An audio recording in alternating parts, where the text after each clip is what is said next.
name's Gaesser. We've been farming here in southwest Iowa since 1978.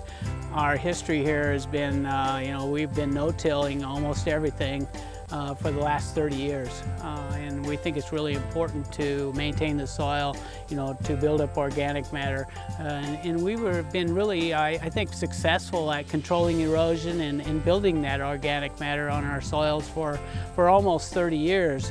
But in the last several years, we've had such severe rain events and 3 or 4 inches in an hour or 8 to 10 inches of rain overnight.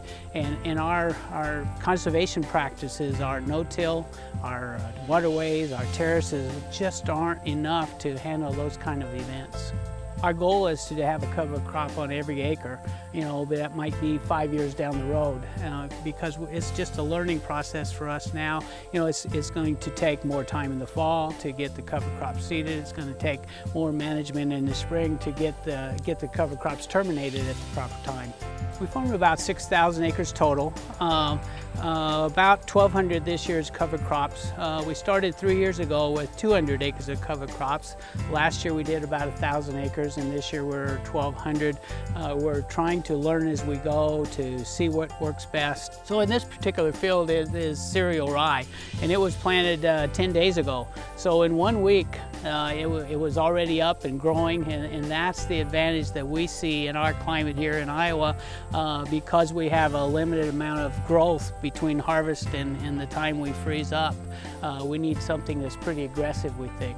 The main benefit, the main concern for us today is conservation and erosion control, but we see the ability to maybe build up on our soil health, and those are the advantages that we see down the road as we do continuous cover crops every year. We think we will build the soil health and make it make our yields of our soybeans and corns even better down the road. I believe that I think it's something that is really going to grow because I do believe that we will find there's lots of benefits to cover crops in addition to erosion control, nutrient sequestration, the soil health things. We do care about the land here on our farm, and we're concerned about it, and we want to do the best job that we can to maintain the health of the soil, to maintain the soil that's in place. All those I think we'll find lots of benefits.